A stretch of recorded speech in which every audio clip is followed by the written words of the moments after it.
technology. And for those of you, if you ever go on YouTube, you have the phenomenon of TikTok videos.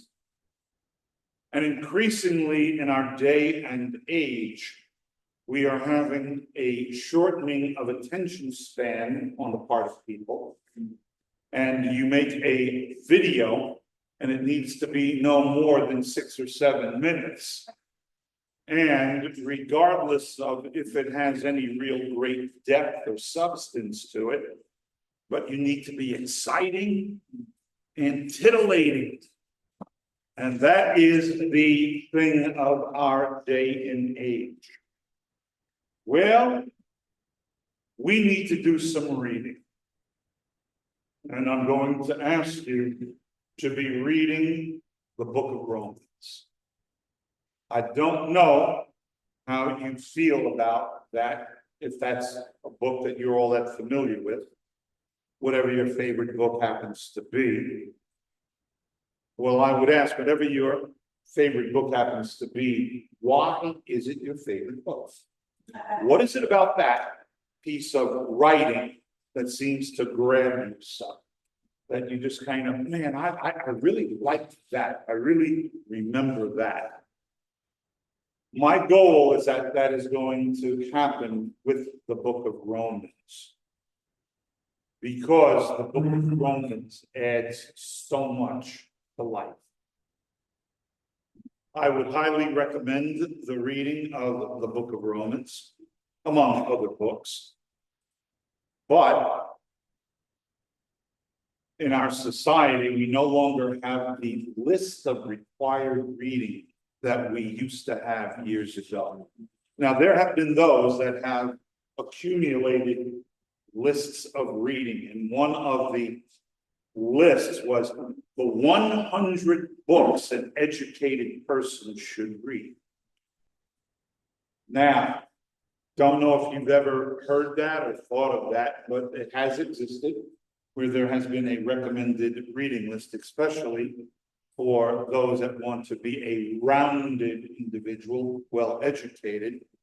And my contention is, if you are not reading the book of Romans, you are not an educated person. You may be a person who has a familiarity with a lot of different things, but truly are not educated. My personal view, not everybody's going to agree with this, I believe the book of Romans is the single most important piece of literature ever written. Ooh, now that's a statement. The single most important piece of literature ever written. Why do I say that?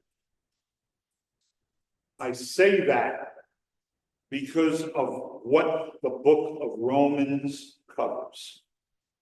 And if you want to really truly understand humanity, you need to have a very firm grounding in the book of Romans. All right, where do we find the book of Romans? Here's going to be a quick Sunday school quiz for you. Where do we find the book of Romans? The New Testament. Book number 6. Can I get an amen on 6? Sounds good. All right, folks, we're going back to Sunday school. The first book that we have listed in our Bibles today. The first book is, okay, New Testament.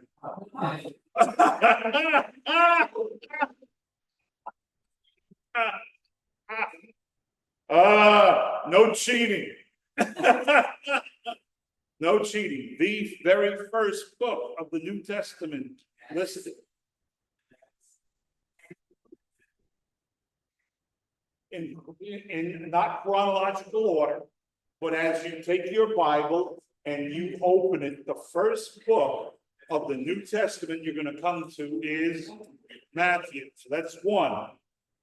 What is the second? Mark. Matthew, Mark, Luke, John, Acts, Romans. Sixth book of the New Testament. We go with 6. All right. The 6th book. How many books are in the New Testament? Ooh. There were 3 folks that were quick on the draw with that one. 27. All right. I'm gonna, to make everybody feel good, if nothing else. The last book of the Bible is. Everybody knows that. Right. But we're going to be looking at the 6th book of the New Testament, the book of Romans. Why do I call that the most important piece of literature ever written? Because its theme is, not everybody's going to agree with this. What can I say? There are a lot of folks out there who are wrong. The theme of the book of Romans deals with the single most important issue of human life. Well, sin is going to be in it, but the single most important issue in human life is the righteousness of God. That is the single most important issue, because under the righteousness of God, there is going to be a couple of other things that we're going to be looking at. One of those is sin. Sin is in the book of Romans.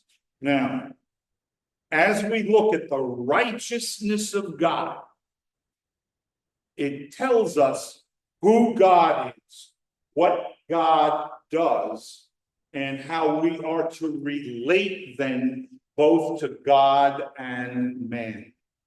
And we understand that properly because there's a ton of people who understand that in an improper fashion. They're off, they're wrong. But as we understand the righteousness of God, we will then understand what God expects of us and how we then act and how we relate to first God, the vertical relationship, and then how we respond and we react to one another, horizontal relationships. We're going to see both of these. Now, let me give you an example of how people are wrong. Point out some of the problems that we have. How is somebody right with God? How does one get to heaven? The most popular answer, the number one answer from the general public is be good. Now, I don't think most people have been challenged on the issue of being good, because there are a couple of very important corollary questions that must be dealt with on the topic, and most folks have never, ever given consideration to the follow-up question. Okay, let's be good. Let's go with that. Be good. Very important second question. Well, what is good? That's going to be very important. But let's throw this one out. How good is good enough? Not everybody has given thought consideration to that. How good is good enough? Is it a question of quantity? Is it a question of quality? Now, what do I mean by quantity? How much good as opposed to how much bad? So if I were to make a listing of all the actions, all the thoughts, all the words that I've said in my life, there's the good side of the page and there's the bad side of the page. How much from my life would go on the good side of the ledger, and how much would go on the bad side of the ledger? So is it just simply a numerical question? As long as I have one more good than I have bad, then I'm okay. Is that how it works? Is that what it means to be good? Is that being good enough? Is it a quantity issue? Or is it a quality issue? What do I mean by that? Well, not all acts, not all words, I do not believe are of equal value. So, case in point, if somebody walked out their door and they looked and they saw their neighbor and they said, "Hi, good morning," is that a good act? Yeah, that's a good act. Is that on the same par as somebody who donates their kidney? People would probably, the majority of folks say, to donate a kidney is a much more significant act, and therefore it's more of a quality act rather than just looking at your neighbor and saying, "Hi, come on." They would not be equated on the same level. So is it a quality? Yeah, when you look and you do the good side as opposed to the bad side, I have 1,742 good things, and I have 10 bad things. So, I mean, obviously, I'm in good standing, right?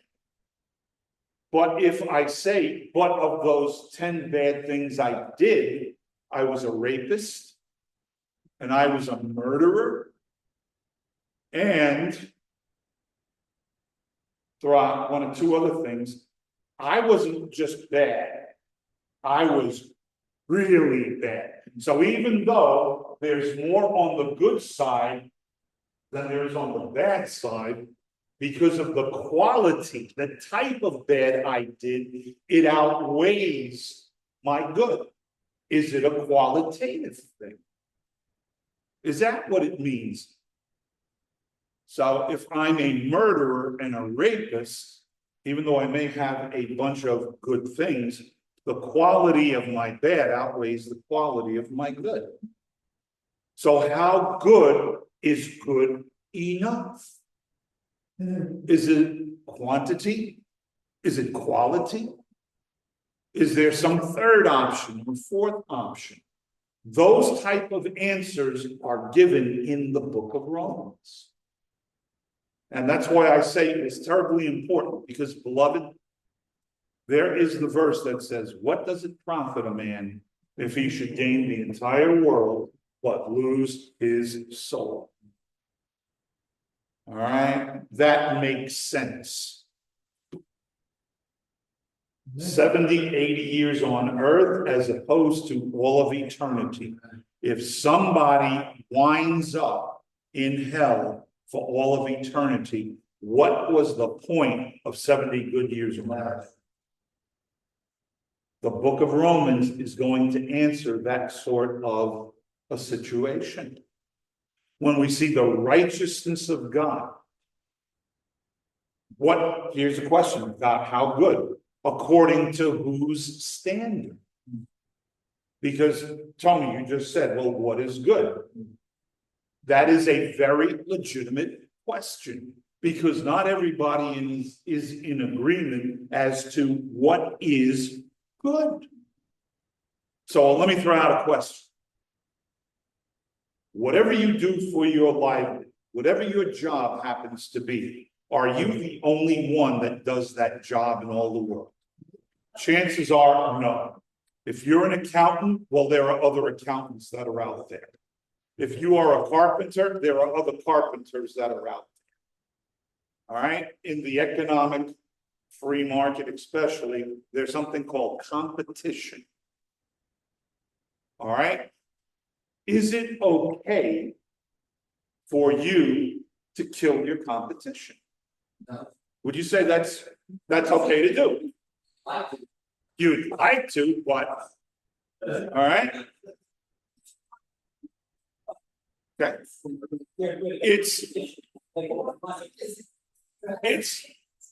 It's It's according to who you ask. Because, stop and think about this. Has anybody ever heard of a guy called John Gotti? Yeah, you know, he was the #1 godfather of one of the crime families here in New York. Well, if you ask John Gotti or that group, is it okay to kill your competition? Their answer would be yes. In that world, in that framework, to kill your competition is not considered bad. It's part of the world. It's part of doing business. So the question also then is the standard of good according to whose standard? Well, we would say, and here's where, well, don't you think it's kind of important what God's standard is? What God says? We get that kind of teaching in the book of Romans. The single most important issue in all of human life, who you marry, what you do for a job, where you live, what you do in terms of your entertainment. Those are very important questions and they need to be answered. But they are all secondary to the issue of where do you stand with Jesus Christ. They're all secondary. And the book of Romans answers those kind of questions. It gives us information and teaching on that. The single most important issue in all of human life. What is your standing before God? What is your standing before a righteous God? And to answer that question, you need to understand the righteousness of God. How righteous is God? What is his righteousness? What is the standard? What does it look like? What do I need to do? That answers the most important issue in all of human life, and that is in the book of Romans. As we go through the book of Romans, it's going to touch on subjects and answer questions that deal with these sort of questions. What is God like? Romans will answer that question. What is God's standing? Romans is going to answer that question. The Jews, do the Jews have a greater responsibility than the rest of us? Why would I even bother to bring up Jews as opposed to anybody else? Answered in the book of Romans. Why is the Christian life a struggle? Anybody relate to that at all? Just because I've come to faith in Jesus Christ doesn't mean my problems go away. And let me just do an impromptu, unscientific survey. Anybody here, you have found that since you came to faith in Jesus Christ, you have never had any other problems or issues? Anybody?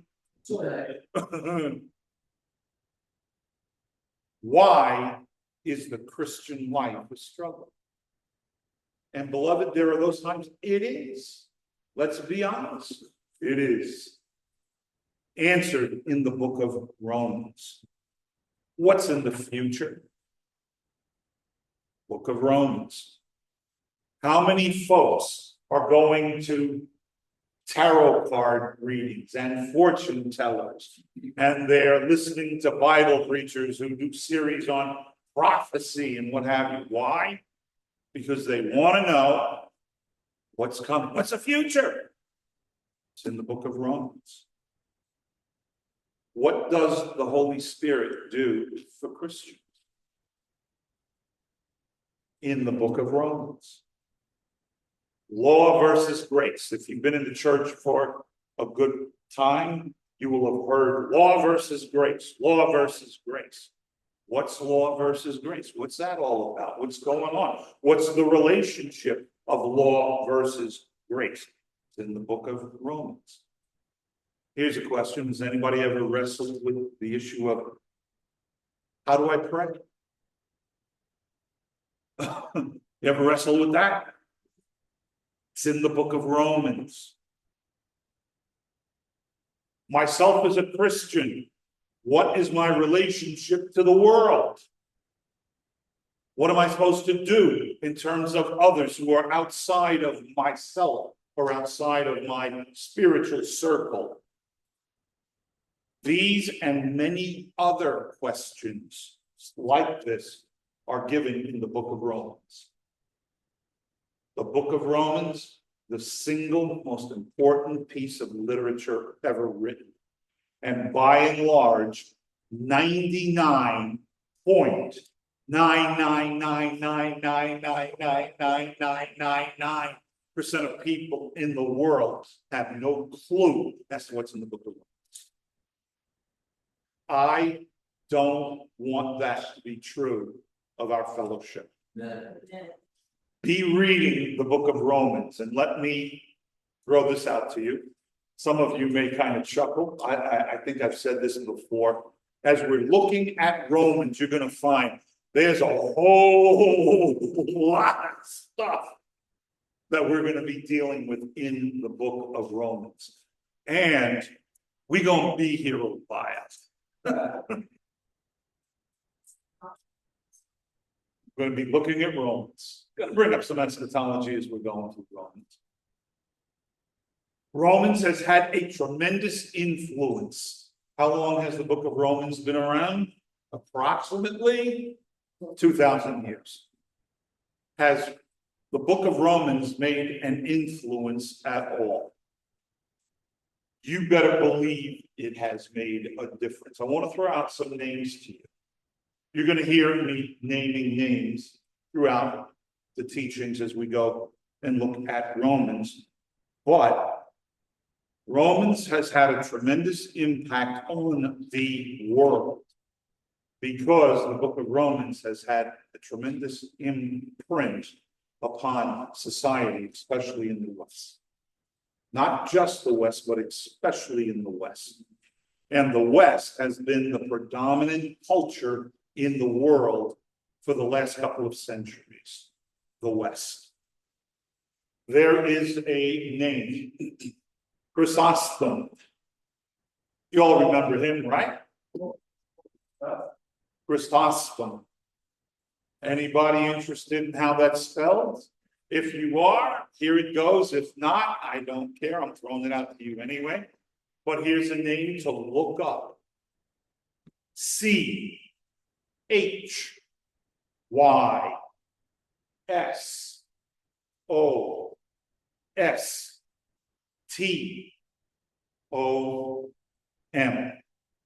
Chrysostom. He lived in Antioch. He lived about 1,700 years ago. We go back to the 300s. This gentleman became a believer in Jesus Christ. He was one of the leaders of the early church, and his influence was felt both in the Eastern Church and the Western Church. He was such a preacher. He was referred to as the one with the golden mouth. That's what he was known as among his peers, the one with the golden mouth. This guy was a heavyweight hitter in the church, and in the study of theology, you do historical work, you're going to come upon writings, work of Chrysostom. Chrysostom would read the book of Romans twice every week. Every week, 2 times he would read the book of Romans. So basically you think Sunday to Wednesday, he would read the book of Romans. Come then Wednesday through Saturday, he would reread the book of Romans, and he did that every single week. He had a great thorough grounding in the book of Romans. I believe that is one of the reasons why he had such influence on the early church as he did. Has anyone ever heard of Augustine? Yes. Augustine, likewise, we go back to the early church. people, when they hear Augustine, they usually think of the Roman Catholic Church coming out of that tradition. But what people do not realize is that he was tremendously important in both the Eastern and Western Church. And you can ask, which Augustine are you talking about? Are you talking about the Catholic Augustine or the Protestant Augustine? Because years before Martin Luther ever came on the scene and there was the Protestant Reformation, there were the teachings of Augustine that we would look and we would say, oh, that's very Protestant.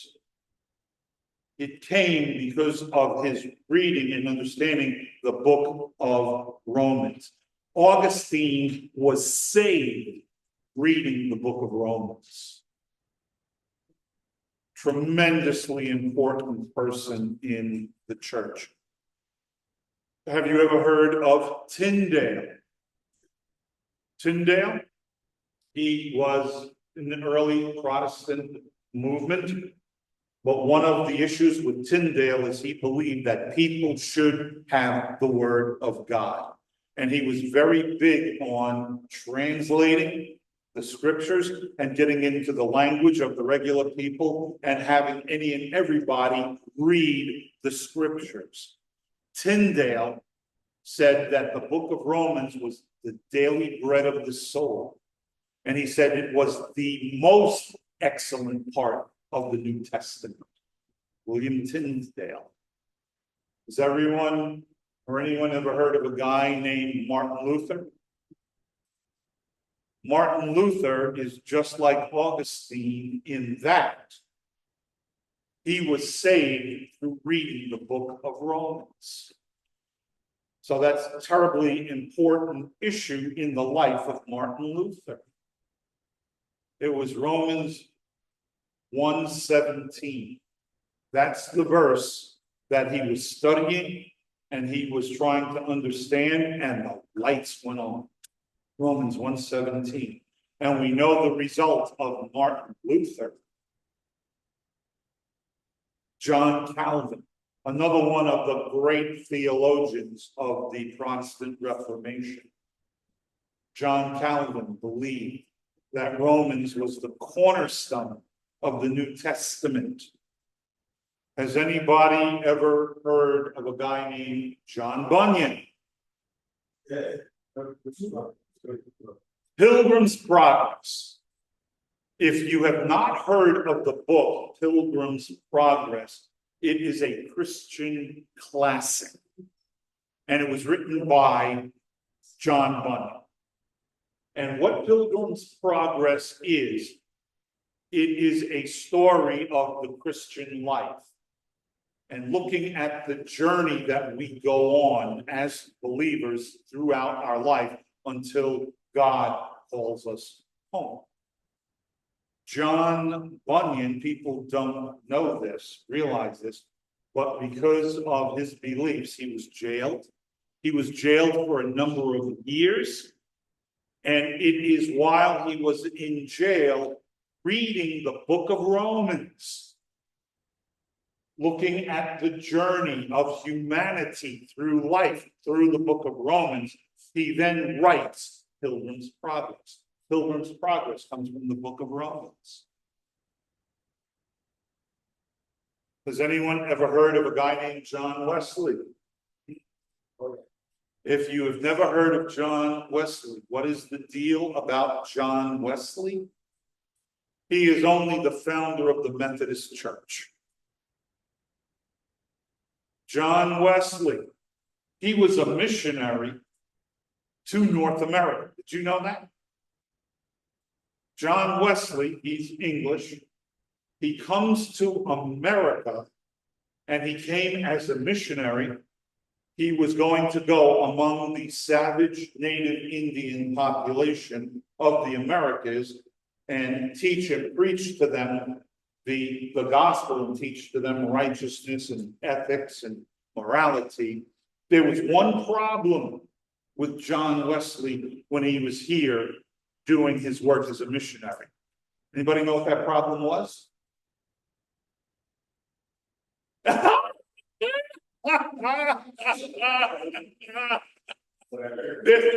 There's an answer that came from the back, then I'm gonna say, that answer is,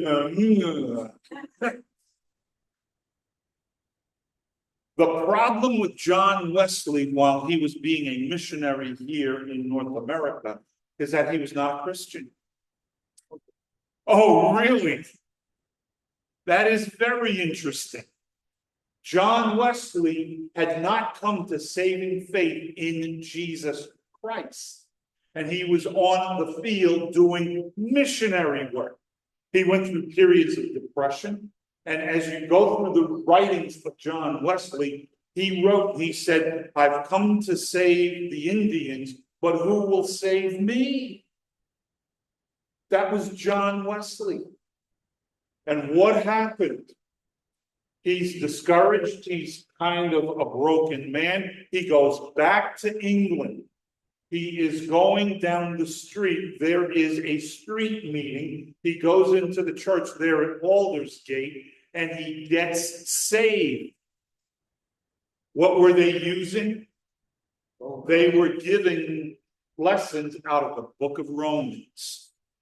And the book of Romans was extremely instrumental in the salvation of John Wesley, who then went on to have a reformation that swept England and from England to other parts around the world. And when John Wesley died, the only thing that he had ever accomplished is that he left the Methodist Church. You're going to tell me Romans doesn't have an influence? Look at these. Over centuries, and the book of Romans to this day is still touching and changing people's lives, looking and teaching the issue of the righteousness of God.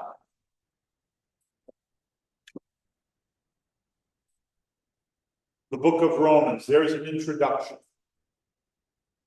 We then go from the introduction, and this is going to be the entire book of Romans. We first look at sin. After sin comes salvation. After salvation comes sanctification. We then look at the sovereignty of God. We look at service, and then we get the conclusion of the book of Romans, 16 chapters to the book of Romans. Now, for those of you who say, I don't write that fast, the book of Romans is introduction. You all got that down, right? Introduction. It then moves to sin.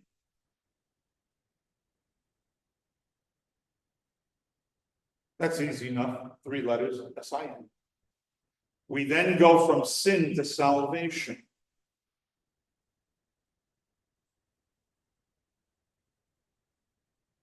From salvation, we go to sanctification.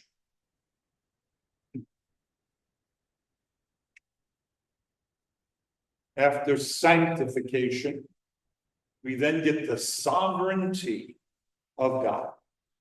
Sovereignty.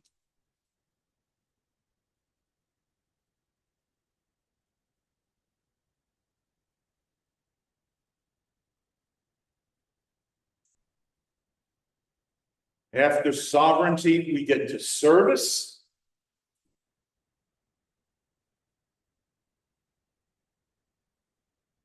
And then we have the conclusion of the book of Romans, 16 chapters. But that is the flow, that is the thinking process that we're going to be looking at as we look at teaching from the book of Romans.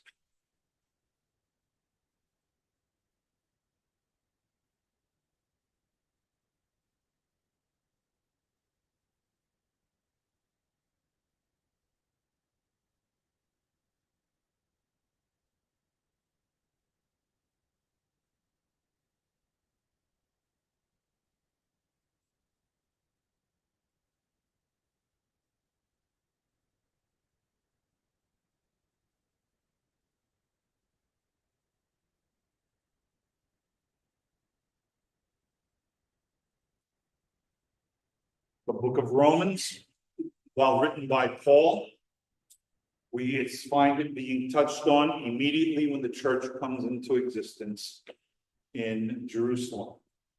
When we go to Acts 2:10, we see that there are people from around the Roman world. They're being taught by Peter.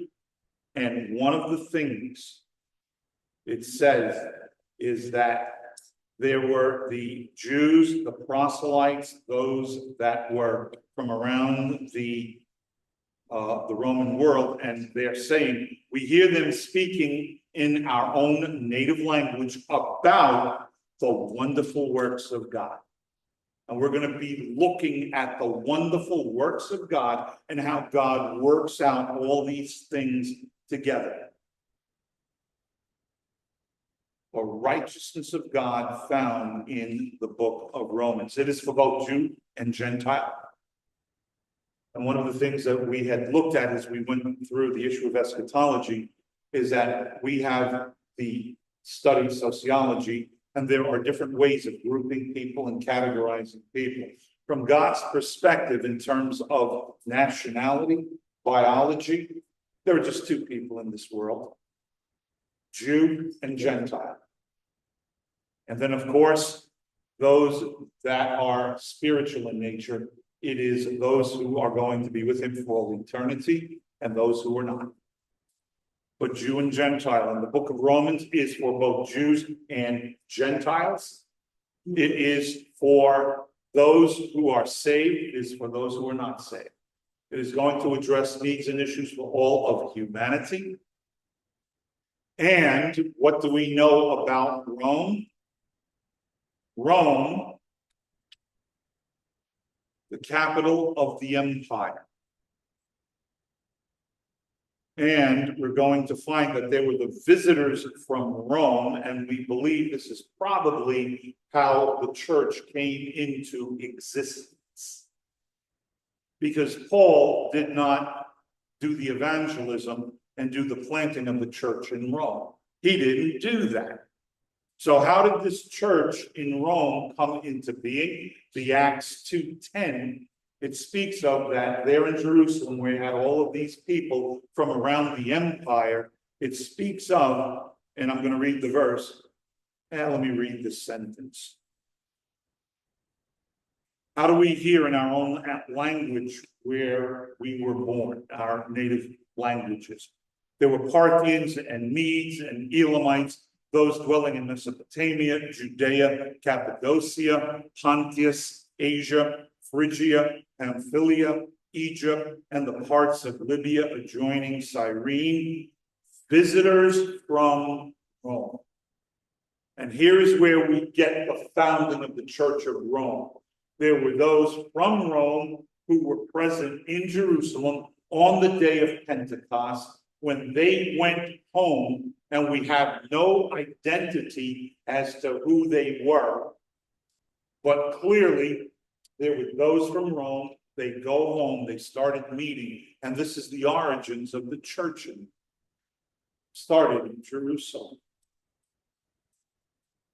The capital of Rome, and understand this, beloved, New York City. God has placed us here for a reason. And one of the things we find is that Paul had an urban strategy.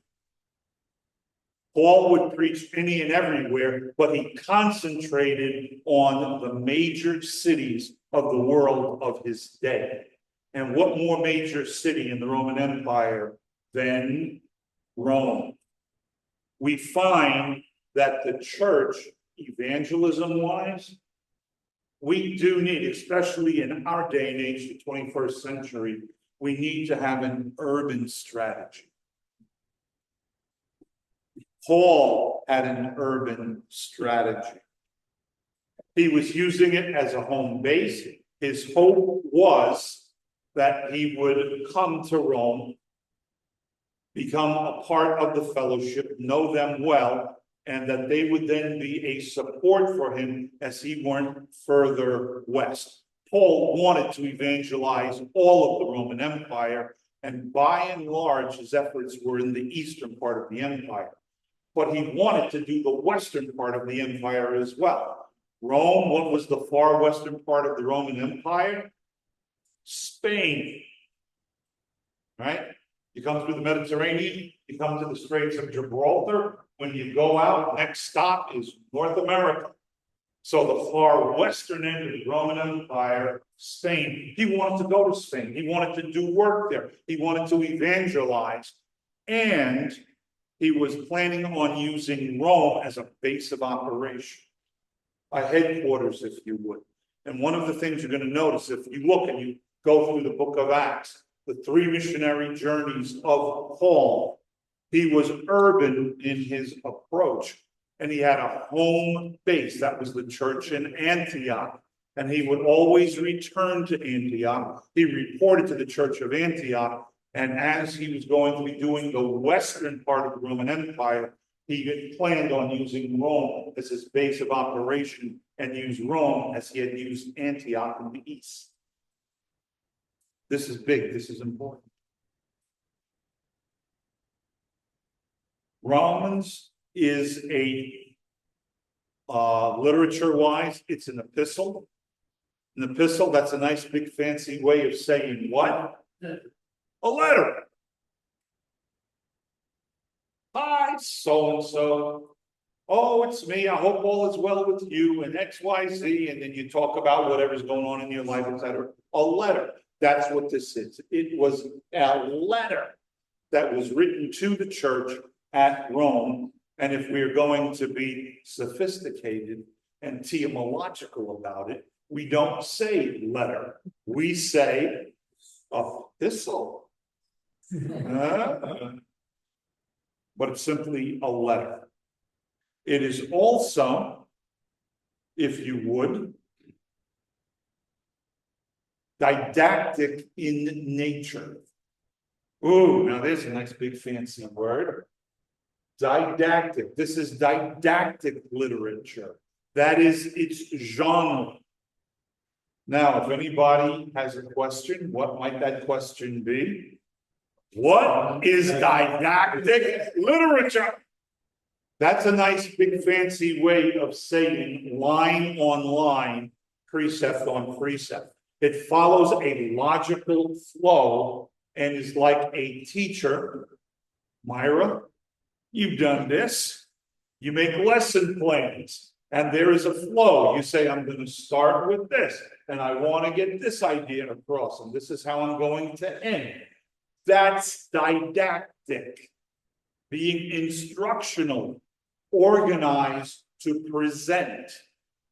The genre of the book of Romans, it is didactic literature. It is not the very first letter that Paul wrote, but in terms of the Pauline epistles, it's the lead epistle. Isn't that interesting? Wasn't his very first letter, but in the New Testament, when the councils got together and they grouped them, gave the order of the New Testament, they put the Pauline epistles, letters, together, and the book of Romans is the lead letter for the Pauline epistles. Very interesting, at least in my mind, showing the importance of this particular letter among the letters that Paul wrote. What's the big deal? Romans explains humanity. You want to understand the human experience? Have a deep understanding of the book of Romans, and you will understand humanity. On the way here, there were some comments made coming on the way up here about, look at what's happened in human history. Look at human life. Look at what man does to man. And a couple comments made here and there. If you read the book of Romans, you understand all that. It all makes sense. So if you have a desire to understand our society, or any society for that matter, the book of Romans will give you a fantastic base of understanding that society, because it will explain to you the human experience. study the book of Romans. There are lessons for the individuals. What am I to do as a result of what is being taught by Paul in Romans? But then there are also the corporate lessons. And here's something else that we're going to find with the book of Romans. In our American culture, we tend to be very individualistic. We are probably more individualistic than the majority of cultures in the world, especially when you look in African culture traditionally, Asian culture traditionally. What is of primary importance? The group. Family, the group. Community. Not so much in America, not that we don't care about family and community, but we tend to be more individualistic than other cultures around the world. In the book of Romans, there are the lessons, the teachings, which are applicable both to the individual and to the group. Individually and corporately, you need to know and understand the book of Romans. Do you want to get into a right relationship with God? Really? If you do, then you need to have a familiarity. You need to understand who God is, and you need to understand the ways of God. And as that happens, you learn about the righteousness of God. And if you can think your way through the book of Romans, you are well on your way to being in right relationship and living your life as God would have you live. Amen.